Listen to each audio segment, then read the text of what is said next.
eu gostaria de pedir licença a todos para fazer uma breve leitura do currículo do Dr. Rodrigo. Dr. Rodrigo Carpati, ele é advogado militante na área civil há mais de 15 anos, sócio do escritório Carpati Sociedade de Advogados e uma referência no direito imobiliário e nas questões condominiais. Ele é coordenador da Coordenadoria de Direito Condominial da OAB de São Paulo, é frequentemente solicitado entre os meios jornalísticos e ministra palestras por todo o Brasil.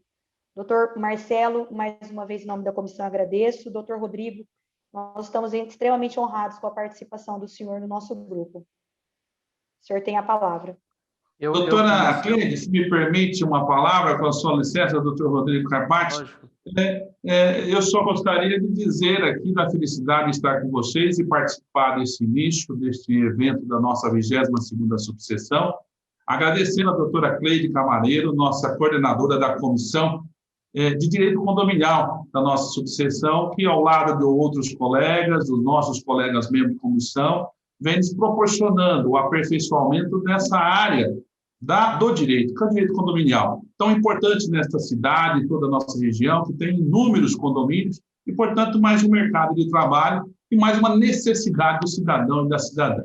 Eu quero agradecer ao doutor Rodrigo Carpati por ter aceito o convite de estar conosco e reiterar e renovar o meu agradecimento por toda a dedicação que tem feito para com a advocacia do Estado de São Paulo, junto à Comissão de Direito Condominial, na seccional. E levar um abraço ao nosso presidente, doutor Caio Augusto Silva dos Santos, que tanto tem olhado para as subseções e para o interior do Estado de São Paulo. Por isso, desejo a todos um ótimo evento, e renovando aqui o agradecimento ao doutor Rodrigo Carpati e estendendo aos colegas advogados e advogadas a disposição que a OAB de São José do Rio Preto sempre estará do senhor e da senhora. Muito obrigado, um ótimo evento para todos. Obrigada, doutor Marcelo. Mais uma vez, nós sabemos da agenda atribulada que o senhor tem, mas sempre dá um jeitinho de estar conosco. Obrigada mesmo. Muito obrigado, doutor Marcelo, doutora Cleide. Saudar os ilustres colegas aqui presentes. É uma honra muito grande poder conversar com todos. Acho que vou falar um pouco sobre o tema proposto, os estudos inerentes ao limite de atuação da administradora de condomínios, e depois a gente parte para um debate, uma troca aí importante para que para que eu possa entender as necessidades locais e que a gente possa buscar soluções. Muita coisa surge de conversas, de palestras e acabam tomando uma grande repercussão. O limite de atuação da administradora nos condomínios é um tema extremamente em voga no momento. Nós estamos num mercado ascendente, a administração de condomínios, assim como a sindicância profissional, assim como a advocacia voltada para a área condominial, são mercados muito ricos, principalmente a advocacia, que é mais recente no segmento condominial, e também a gestão profissional da sindicância profissional. A administradora de condomínios, ela é mais tradicional, desde sempre, nós sempre tivemos uma administradora. Na verdade, o perfil da administradora também mudou. A administradora de condomínios do passado, ela era praticamente o poder executivo do condomínio. Então, ela dava todas as diretrizes para o síndico, que, via de regra, ele era uma pessoa que já estava aposentada ou um profissional liberal que podia colaborar espontaneamente, graciosamente, para o âmbito daquele condomínio, porque tinha a segurança que a administradora iria fazer o trabalho. E essa administradora, normalmente, ela era bem remunerada. Acompanhei essa transição. Não gosto de revelar a idade, mas eu comecei a trabalhar com condomínios em 95, e o perfil das administradoras de condomínio, elas tinham poucos prédios e eram bem remuneradas. Hoje é uma administração de condomínios diferente, é através de volume. Então, você tem administradoras que cobram taxas muito baixas porque almejam aí uma quantidade muito grande de prédios. Concomitante a isso, o crescimento dos grandes centros só ocorrem através de grandes empreendimentos, de construções. Os nossos centros, mesmo no interior, estão tomados, então o terreno é caro e é sempre mais rentável você construir um condomínio edilício, seja um flat, seja um hotel, seja um condomínio residencial ou comercial. Você otimiza o espaço. E o direito e o Instituto do Condomínio Edilício é o único instituto que nos permite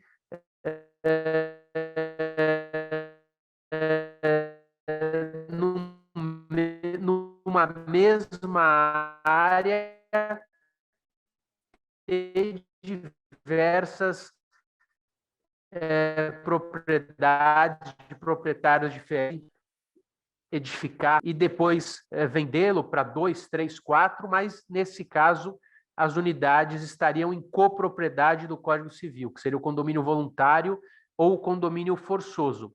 O que eu estou dizendo é do Instituto do Condomínio sem qualquer ligação entre uma pessoa e outra, se adquire uma unidade, uma fração de um todo e uma unidade individualizada para uso privado, uso particular. Então, nesse cenário que as administradoras dominavam, mas a quantidade de prédios começa a crescer, surge no mercado, há uns 15 anos atrás, a figura do síndico profissional. Já existiam síndicos anteriores profissionais, mas a profissionalização começa a se tornar uma realidade. Hoje, dificilmente um grande edifício ou um edifício pequeno até não tem um profissional. Se o síndico ele é morador, ele também exerce atividade de forma profissional, ou seja, o profissional eu uso nos termos da atividade. Ele pode não fazer disso um meio de vida, mas ele exerce a labuta dele de forma profissional, se envolvendo com conhecimento, porque senão ele não consegue mais trabalhar na área condominial, porque a gestão condominial foi modificada a tal ponto, o poder público transferiu a tal ponto responsabilidades que antes eram inerentes ao Estado, por exemplo, em âmbito tributário, em âmbito trabalhista, que um condomínio, para que ele possa funcionar, ele precisa praticamente ser uma empresa. Por mais que o condomínio careça de personalidade jurídica, não está no rol do artigo 44 do Código Civil, mas o condomínio faz sim por vezes as funções de uma pessoa jurídica. Quando, por exemplo, o condomínio precisa representar em juízo ou fora dele, o síndico representa em juízo ou fora dele o condomínio. Então, esse profissional, para que ele pudesse exercer a sua labuta de forma segura, ele passa a buscar administradoras cada vez mais qualificadas, e a gente chega a um ápice do mercado, há poucos anos atrás, aonde essa especificidade chega ao ponto da assessoria jurídica condominial. Então, quando entrei no mercado de advocacia condominial, quando abri meu escritório em 2007, mas já advogava desde 2004 na seara condominial, não enchi uma mão de advogados que labutavam de forma profissional exclusivamente na mesma área. Hoje, são centenas de advogados labutando, o que é ótimo, porque o mercado entendeu que nós chegamos a um nível de profissionalização na área condominial que não basta uma administradora que trabalhe de forma profissional. É importante toda uma assessoria, assim como uma empresa, é importante que o síndico seja uma pessoa profissional, que a administradora seja uma pessoa um corpo qualificado e que exista uma assessoria jurídica qualificada. Pode parecer história utópica, mas ao longo dos anos trabalhando, labutando na área, me deparei com 2 casos em que síndicos foram presos. E nenhum deles chegou a cometer nenhum crime específico, nenhum deles cometeu nenhum tipo de homicídio, mas o fato da responsabilidade civil e criminal do síndico ser inerente à lei, o artigo 1348 estabelece de forma exemplificativa as responsabilidades do síndico, o síndico responde também pela omissão. A não realização de algo que ele deveria fazer, isso é agravado pelo artigo 13 do Código Penal, a omissão dele é penalmente relevante quando ele tem o poder-dever de evitar o resultado. Então, a fachada que cai na cabeça de uma pessoa na rua e leva a essa óbito, com certeza o morador se exime dessa responsabilidade. Mas o síndico não, porque ele tem o dever legal, a omissão dele é penalmente relevante, porque ele deveria ter concorrido para evitar o resultado. Então, no âmbito criminal, ele age como se fosse o autor do ato. Olha que situação mais complexa. Então, por isso é que os síndicos e os condomínios se profissionalizaram. Em que momento a administradora do condomínio entra? Então, uma administradora que no século passado, 95 era século passado, com certeza, tinha um papel essencial, um papel executivo, passa a ter um papel consultivo. A responsabilidade inerente ao exercício da função do síndico é dele. É igual um CEO de uma empresa, igual o presidente da empresa. Se a administradora errar, a responsabilidade é do síndico. Tem um caso emblemático onde um síndico foi preso pelo não recolhimento do INSS. Ou seja, ele recolheu do funcionário e não foi pago. Então, além de lesar o fisco, lesar a previdência, ele lesa o próprio funcionário. Ele apropria-se indebitamente de algo que ele recolheu e não repassou. Só que ele não fez nada, porque ao contratar uma administradora, a gente pega o 1348, o parágrafo 1º ou 2º, a gente passa uma procuração para a administradora exercer as funções administrativas. Só que o síndico muitas vezes esquece que o exercício dessas funções administrativas, algumas delas são de responsabilidade personalíssima. O pagamento o síndico, quando assume, o nome dele passa a estar atrelado na Receita Federal, ele tem que atualizar o cadastro e ele se responsabiliza perante a Receita. Eu tenho um amigo que outro dia me ligou, síndico, e falou assim: Rodrigo, isso que você fala, eu não acreditava. Até o dia que eu fui fazer compras, ele mencionou, foi na Casas Bahia, alguma loja que ele me mencionou, e o nome dele, que não tinha qualquer objeção, apareceu com um apontamento de forma inversa, porque o condomínio que ele era síndico estava inadimplente. Então, primeiro, para aceitar o cargo de síndico, tem que ser remunerado, tem que ser bem remunerado e tem que saber que ele é o fiscal, ele é o poder executivo e algumas obrigações são inerentes ao síndico. Logicamente que aquelas que forem delegadas cabem, por exemplo, uma ação regressiva ou a justiça já condenou algumas vezes a administradora pela emissão errada de boleto, emissão errada, exposição com o nome do devedor de forma inadvertida, mas aquelas obrigações pessoais são do síndico. A questão que a gente discute muito hoje na advocacia condominial é o limite do síndico, é o limite da administradora em manter ou não uma assessoria jurídica. Então, o tribunal da seccional deontológico, ele, de forma reiterada, vem decidindo que o advogado, logicamente, ele não pode ser beneficiado de captação de clientela dentro da administradora do condomínio. Então,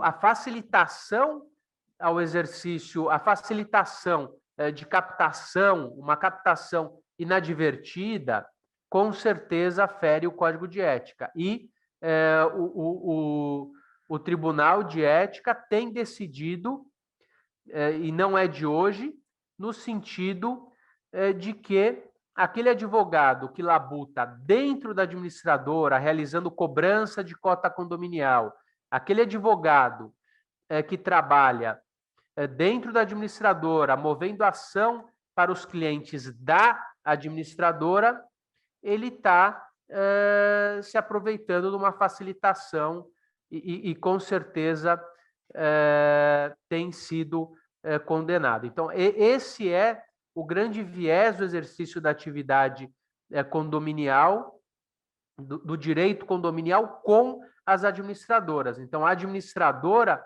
ela pode manter um advogado no quadro de funcionários, ela pode manter um advogado, assim como o banco pode manter um advogado, assim como qualquer empresa pode manter um advogado, desde que seja para o exercício da sua atividade preponderante, o auxílio na sua atividade preponderante, e não para que esse advogado facilite a captação irregular de clientes através dos contatos cedidos, em detrimento de outros tantos advogados do mercado. Inclusive, essa é uma campanha da OAB Nacional em diversos estados, no sentido de bloquear a atividade do advogado que tem uma facilitação para a captação ilegal de clientes dentro da administradora. O que me parece fazer muito sentido, os advogados condominiais, condominialistas, como alguns preferem chamar,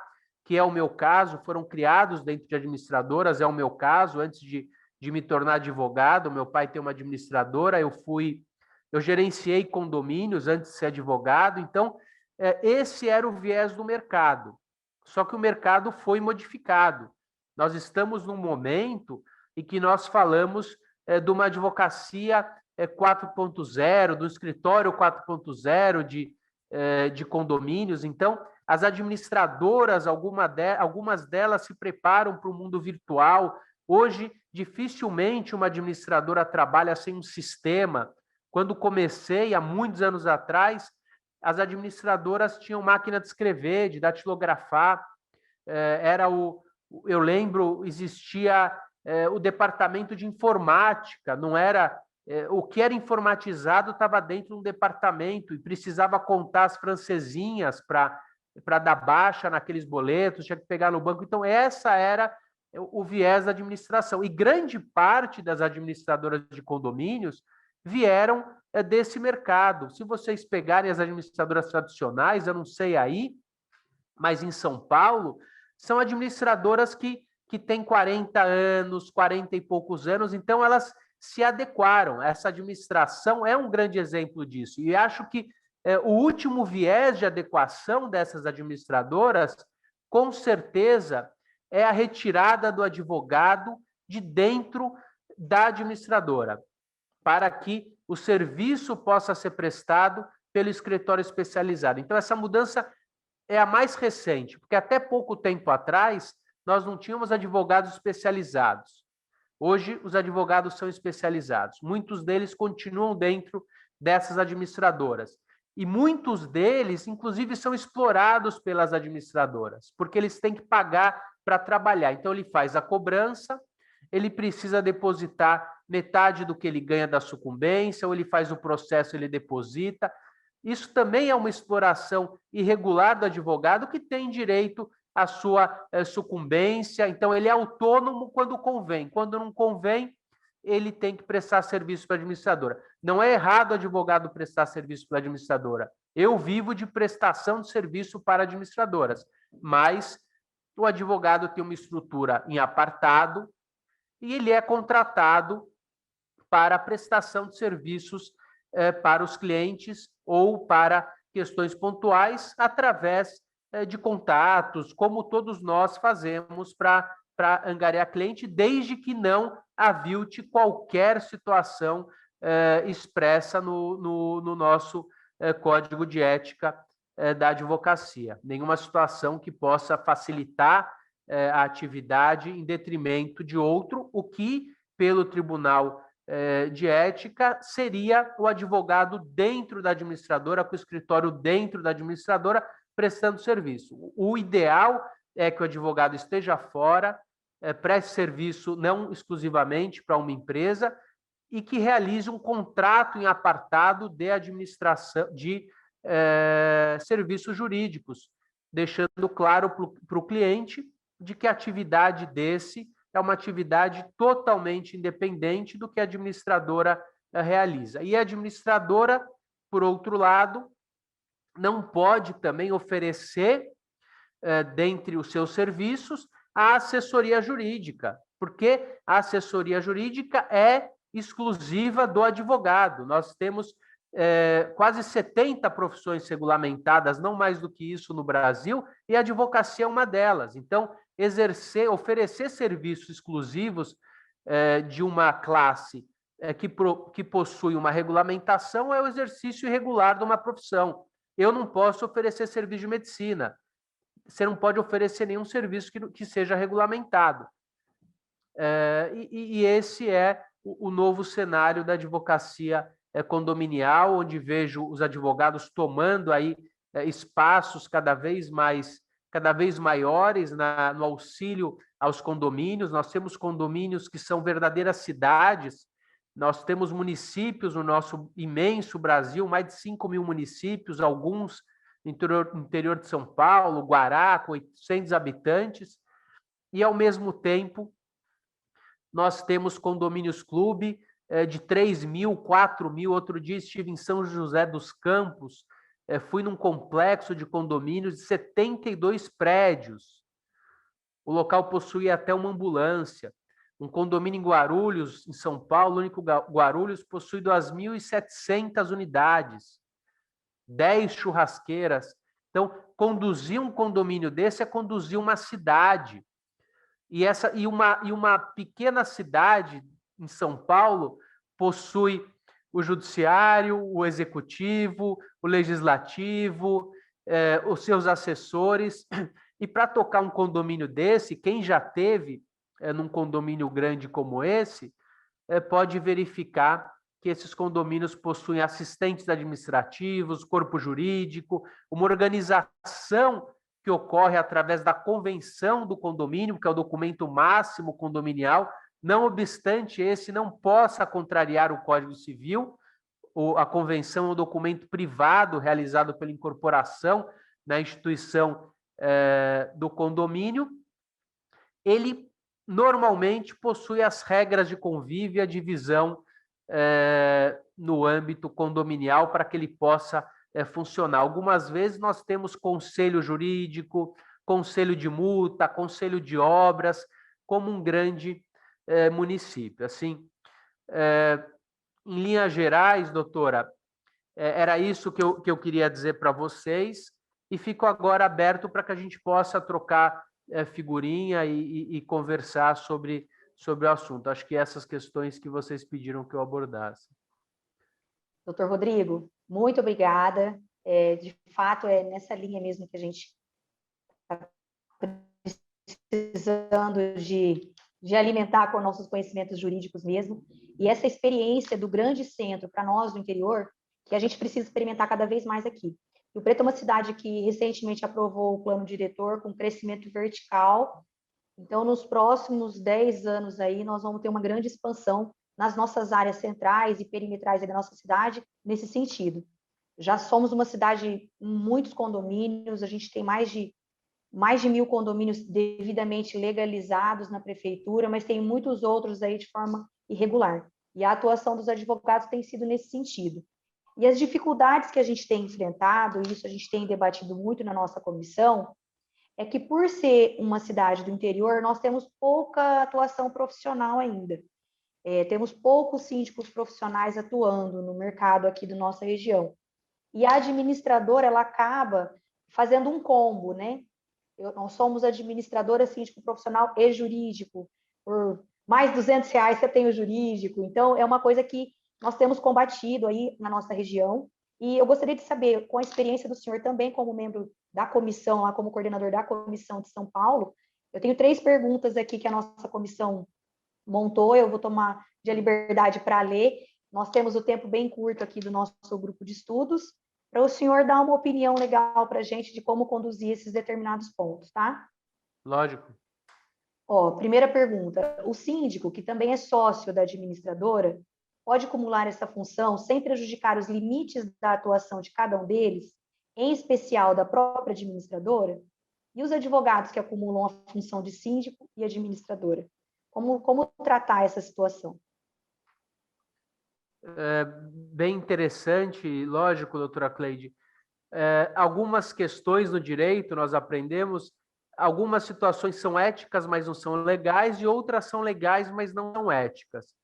Então, isso vai depender muito da situação fática. Então, um síndico que é um administrador, isso existe muito, por exemplo, em condomínio comercial, em condomínio no litoral, condomínios litorâneos, porque ninguém quer ser síndico, ninguém quer pagar, a administradora se dispõe, como você muito bem colocou, por mais 100, 200 reais assumir, acumular.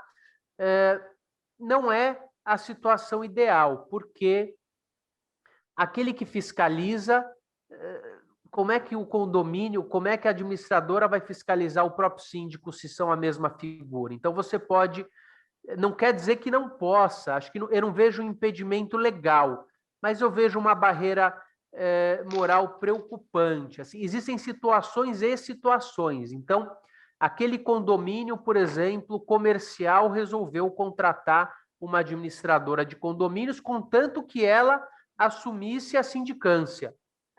Já vi isso na prática. Então, é um condomínio comercial em São Paulo que ninguém quer ser síndico e não querem um síndico profissional, querem que a administradora acumule. Então, eles assumem algumas situações que podem acontecer, a falta de fiscalização. Nesse caso específico, orientei que eles buscassem uma auditoria externa para fiscalizar a ambos. Eles toparam e como não é ilegal, para aquele condomínio, essa foi a melhor fórmula naquele momento.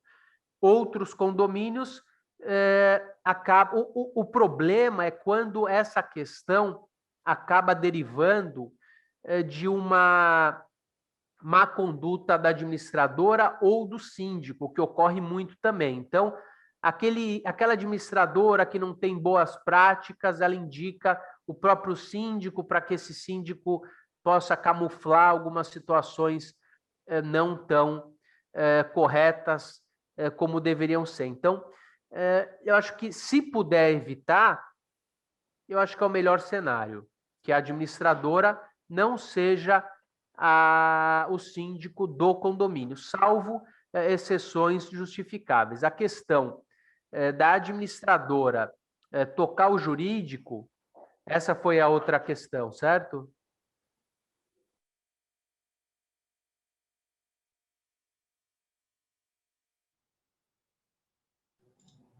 Doutora Cleide? Doutor Rodrigo, primeiro, parabéns pela explanação, mas eu acho que caiu a conexão dela. Sim, mas não tem problema, doutor Marcelo. Eu vou seguir. Eu acho que a segunda pergunta era referente a... Olha, ela voltou. Sim. A segunda pergunta era referente ao síndico, à administradora e o departamento jurídico. É isso, né, doutora Cleide? Então... Desculpa, minha internet caiu, mas já voltou já. Imagina. É isso mesmo, doutor Rodrigo.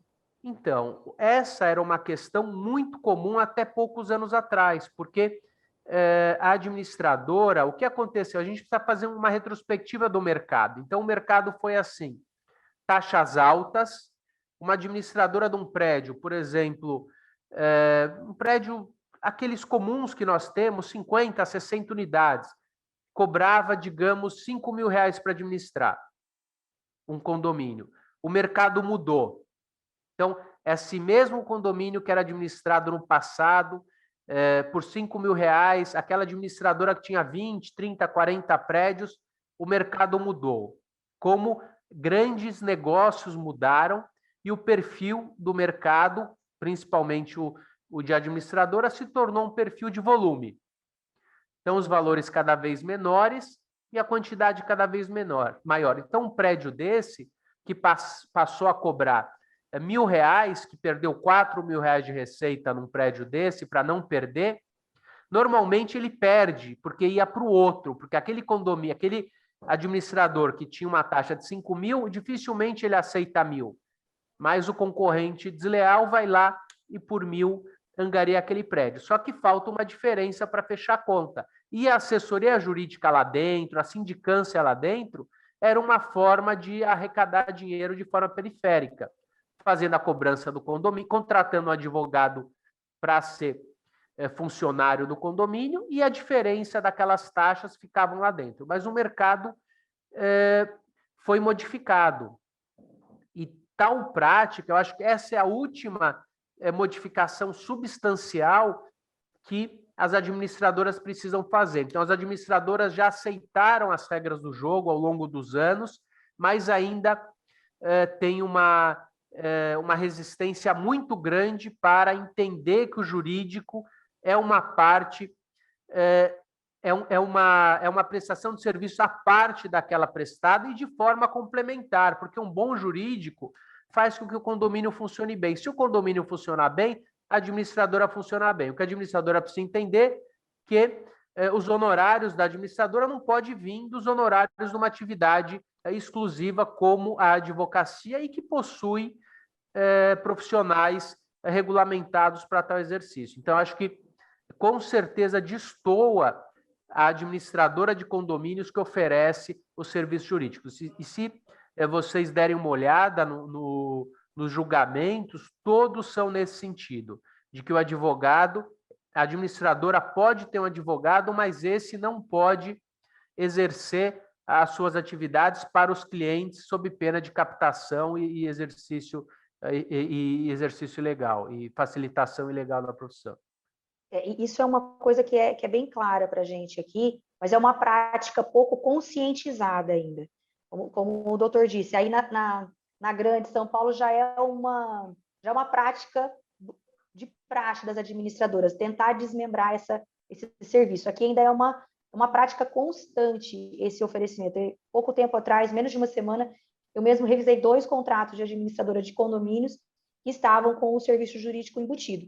Aí a gente fez a orientação legal no sentido de que não pode acumular. Como comissão, doutor Rodrigo, como vocês têm conduzido na grande São Paulo, junto a essas administradoras?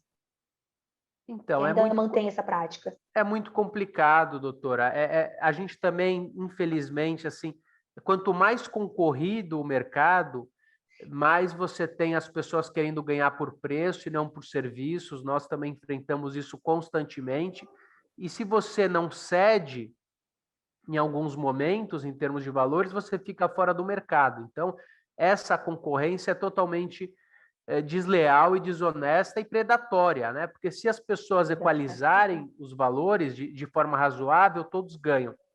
Infelizmente, nós não temos tantas armas quanto, assim como vocês. Nós efetuamos denúncias, nós buscamos orientação interna, buscamos pareceres, fazemos campanhas em âmbito estadual, conversamos também com a comissão nacional, mas esse enfrentamento depende da fiscalização, que não faz parte das funções da de direito condominial. O nosso papel ele é educativo, então nós buscamos cada vez mais membros da área para que possamos orientá-los e trazê-los para perto, faz com que eles também possam se conscientizar. Temos grandes administradoras ainda com práticas irregulares. Tenho notícias de que, por exemplo, no DF houve uma ação muito grande da OAB contrário a tais práticas, movendo ações contra esses escritórios, ações civil pública, para coibir tal prática. Então, esse é o caminho. A OAB São Paulo também tem algumas ações, enfim. É um trabalho de formiguinha, mas que precisa ser feito com conscientização. Quando a gente conhece tais práticas, a gente procura coibir. Esse é o único caminho que nós temos para mudar esse cenário. E, infelizmente, isso leva tempo, porque essa prática está enraizada na administração de condomínios, que oferecia um serviço full service, e hoje está entendendo que o perfil da administração mudou, o advogado condominial está aí para auxiliar. Muitas vezes o advogado tem sido visto como um vilão da administradora, e não é. Ele é independente e pode trabalhar de forma harmoniosa. Com certeza, com certeza. E nessa linha que a gente tem debatido bastante aqui na nossa comissão. Para finalizar, eu gostaria de fazer um apanhado geral do que o senhor entende que é atribuição da administradora sem interferir na atuação jurídica do advogado independente. Legal. Então, eu acho que a administradora, ela foca em todos os serviços administrativos, emissão de boletos, o boleto do mês é dele. Se ele tem uma assessoria jurídica, ele pode emitir um boleto. Se for acordado que a assessoria jurídica só cobra depois de 60 dias, ele pode. Só que ele não pode cobrar honorários advocatícios, que é exercício exclusivo do advogado.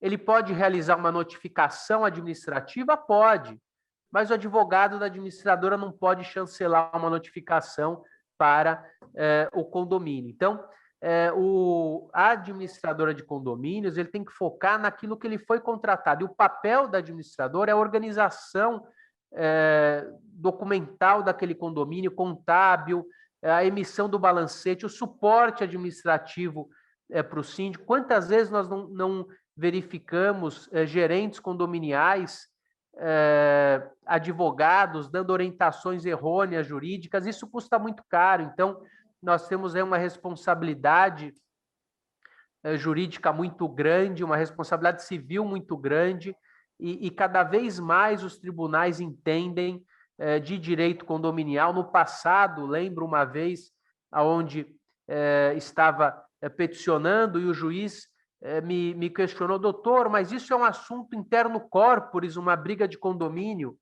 Então, a briga de condomínio era algo sui generis para o tribunal. Hoje, alguns juízes se especializaram. Nós temos no estado de São Paulo 10 varas especializadas no Tribunal de Justiça a julgar as causas condominiais. Enfim, temos verdadeiros especialistas na área. Então, a administradora do condomínio, ela com certeza não pode passar o limite daquilo que é a orientação. Ela é um órgão consultivo, ela vai emitir a pasta, ela vai cuidar dos funcionários, o advogado da administradora vai dizer se aquele funcionário deve ser registrado assim ou assado, mas na hora que esse funcionário dá um problema, é a assessoria externa que tem que efetuar a defesa do condomínio, de um advogado da escolha dessa assessoria, desse condomínio. Maravilha, doutor Rodrigo. A gente está com alguns comentários aqui no chat, parabenizando o conteúdo da explanação do doutor, participando de algumas experiências pessoais aí nessa seara, tanto dos honorários da administradora, que eles barganham aí para baixar sempre para menos. É um mercado realmente terrível aqui. Nossa cidade está crescendo muito, o nicho de administradoras, de advogados condominialistas também. Eu acredito que a nossa subseção, através do doutor Marcelo, nosso presidente, que abriu esse espaço para a comissão, historicamente a gente não tinha esse espaço na nossa casa aqui, e isso tem contribuído demais para que a nossa profissão de advogado condominialista seja cada vez explorada aqui de forma profissional na nossa região. Eu quero agradecer, parabenizar o doutor Rodrigo. Eu sei que o senhor está com a agenda super justa, a sua secretária nos falou. Eu passo a palavra para o doutor Marcelo também, e agradeço a participação de todos. Eu vi que tem pessoas aqui do Brasil, de várias partes do Brasil, prestigiando a participação do doutor Rodrigo, que O nome do senhor é sempre muito prestigiado em todos os eventos aí que a OAB tem promovido, e a gente sente muita honra de tê-lo conosco, viu, doutor Rodrigo? Muito obrigada. Eu que agradeço, doutora Cleide, doutor Marcelo, agradeço o espaço, e as comissões de direito condominial têm crescido o país afora. É sempre um prazer, uma honra. Se eu pudesse, faria mais. Falta espaço, eu tenho um grande prazer, é o que eu faço e o que eu gosto de fazer, e é muito importante a gente estar na nossa casa, a casa do advogado, orientar os nossos pares, orientar todos aqueles que buscam o auxílio. E como as campanhas da OAB, sem advogado não se faz justiça. Então, a figura do advogado é essencial na democracia, seja ela no país, seja dentro dos nossos condomínios. Doutor Rodrigo, doutora Cleide, me permite uma pergunta, doutor Rodrigo, antes das considerações finais, doutor Rodrigo? Lógico, com certeza, doutor Marcelo. Doutor Rodrigo, essa confusão no exercício das funções neste mercado de condomínios, o síndico, o administrador e o advogado, ele traz quais prejuízos ao condômino? Quais os prejuízos ao condômino? Primeiro, eu acho que o maior prejuízo é a falta de uma gestão profissional. Aquele que busca angariar todas as áreas, ele está visando apenas o lucro. Ele não quer ser bom na administração. Ele quer ganhar o dinheiro como administrador, ele quer ganhar o dinheiro como síndico, ele quer ganhar o dinheiro como advogado. E a gente sabe que o momento é um momento de especialização. Quando você tem um problema no joelho, você vai procurar um ortopedista e não um clínico geral. Você vai no clínico geral, ele verifica o problema e a gente busca a especialização. Assim como buscamos esse caminho na medicina, buscamos esse caminho na advocacia, buscamos esse caminho nas demais áreas. Então, o prejuízo é, por exemplo, uma cobrança realizada de forma administrativa. Às vezes, essas cobranças, doutor Marcelo, batem na porta de um advogado e ele diz: eu não vou pagar honorários. Quer saber? Eu não vou pagar nada. Ele consigna em juízo. Ele consignou em juízo, dependendo, vamos supor que é um condomínio de 10 unidades. Uma inadimplente já precisa ser majorada a taxa em 10%. Então, aquele síndico precisa convocar uma assembleia e fazer uma chamada extra, vamos supor que aquele orçamento é enxuto. Isso acontece muito. Então, nós temos aí prejuízos. Por exemplo, o administrador, como ele acumula o cargo de síndico, ele não observou que ele podia fazer uma vistoria, porque ele está focado em fechar a pasta de prestação de contas. O nosso bem mais precioso hoje é o tempo.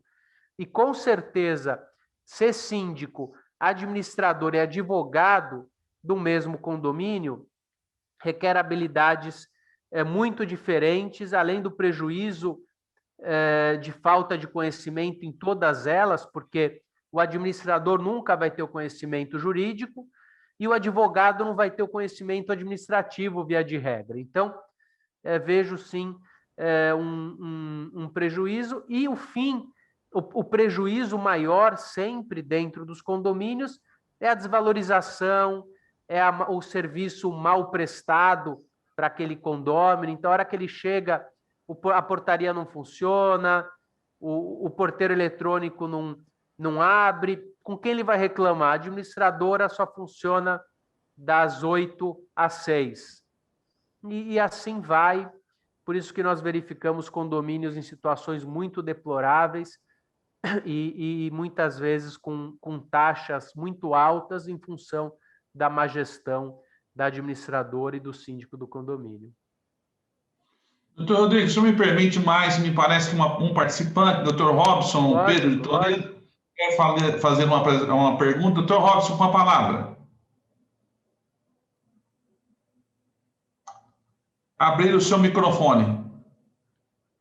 Está fechado o microfone, Robson? Não consegue? Quer escrever no chat? Acho que agora vai.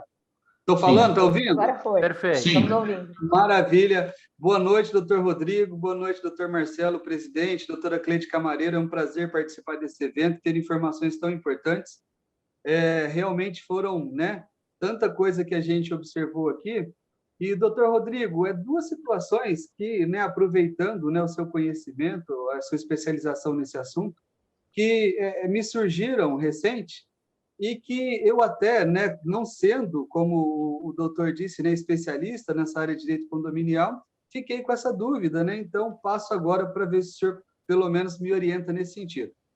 A primeira é o seguinte, com com o impedimento, ou seja, do síndico, né, de continuar, a continuidade dele como síndico, por exemplo, a morte, nós temos um problema que muitas vezes não temos estabelecidos nem na convenção do condomínio, e a lei também é um tanto omissa, né, para o substituto do síndico. Em casos como esse, cabe à administradora convocar a assembleia para, né, se determinar um novo síndico, ou então haveria outro modo, né, de indicar o administrador para aquele condomínio nesse período de vacância? Robson, muito pertinente sua pergunta, obrigado aí pelas palavras, prazer também tê-lo conosco. O que eu diria é o seguinte, a convenção, via de regra, traz a figura do subsíndico, então o papel do subsíndico é assumir o condomínio ou, na ausência provisória ou permanente do síndico, para que convoque a assembleia rapidamente. Vamos supor que aquele condomínio, que o condomínio que você esteja mencionando, pode ser, acredito que seja esse o caso, não tem um subsíndico, né? Então, na prática, o que a administradora faz? Ela convoca uma assembleia.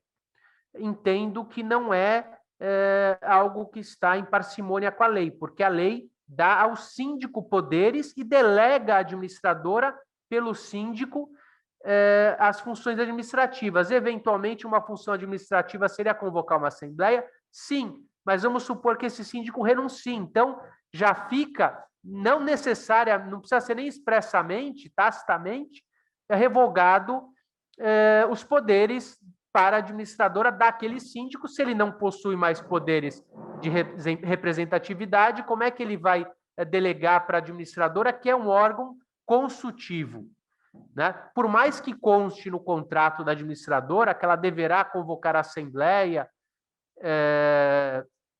em situações inusitadas, não tem valor. Então, se a convenção assim não definir, na prática, a administradora convoca, não é uma questão de briga, na ausência, elege-se um novo representante. Legalmente, entendo que deveria-se buscar a assinatura de 1/4 dos condôminos para que esses convoquem uma assembleia. Ou, se recorrer, dificilmente isso ocorre, tem a figura no 1314 do condomínio voluntário ou forçoso, aquele que administra o bem comum sem resistência, presume-se administrador. Então, vamos supor que a subsíndica, ou vamos supor que um conselheiro exerça as funções provisoriamente, como se fosse o síndico. Então, esse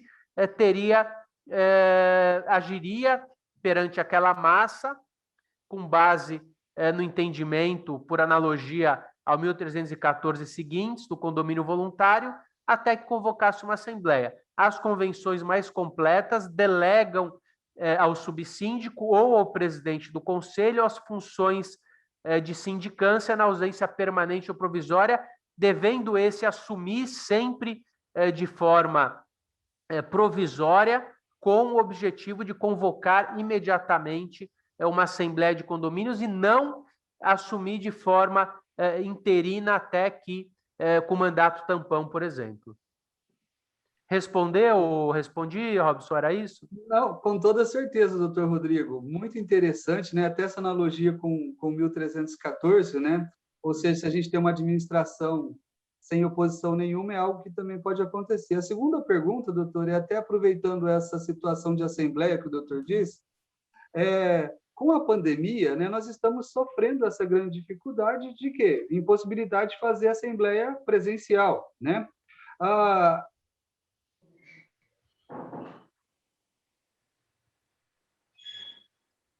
O que acontece, né? Essa lei, né? Então, nesse caso, as assembleias virtuais, elas podem ocorrer, mesmo que a lei não determine que elas aconteçam?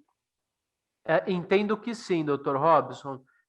Antes da 14.010, uma lei transitória que trouxe 3 artigos no âmbito condominial, nós tínhamos muito poucos subsídios para a realização de assembleias no âmbito virtual. Porém, com a 14.010, que trouxe a previsão, mesmo que transitória, da realização das assembleias virtuais até 30 de outubro de 2020, nós passamos a ter aí um vasto repertório doutrinário e jurisprudencial no sentido da possibilidade. Então, entendo hoje que o que não é, com base no princípio da legalidade, o que não é expressamente proibido, ao particular é permitido, no caso, por exemplo, a realização de uma assembleia virtual, porque a lei não traz qualquer menção atual. Nós temos um projeto-lei nesse sentido, mas o fato da lei ser omissa e não contrariar a realização, não contrariar a legalidade, a lege, seria possível.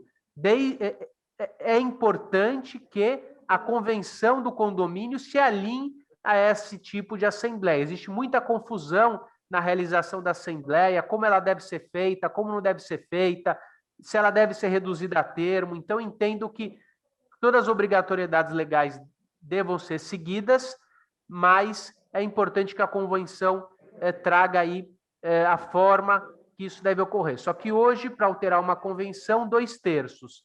E para realizar uma assembleia virtual, com base nos entendimentos hoje dos tribunais, quando impossível a realização da assembleia nesse momento, é possível sim, desde que se preserve dentro do ambiente condominial o direito das pessoas se manifestarem, a convocação ocorra dentro do prazo legal, seja eleito o presidente, indicado o secretário, a ata seja reduzida a termo. Então, eu costumo dizer que é uma assembleia virtual e não uma assembleia liberal. As pessoas confundem a assembleia virtual com uma assembleia liberal, sem necessidade de formalidades. Essas devem ser seguidas e sim, é possível a realização de uma assembleia virtual, no meu entendimento, hoje, mesmo sem embasamento da lei.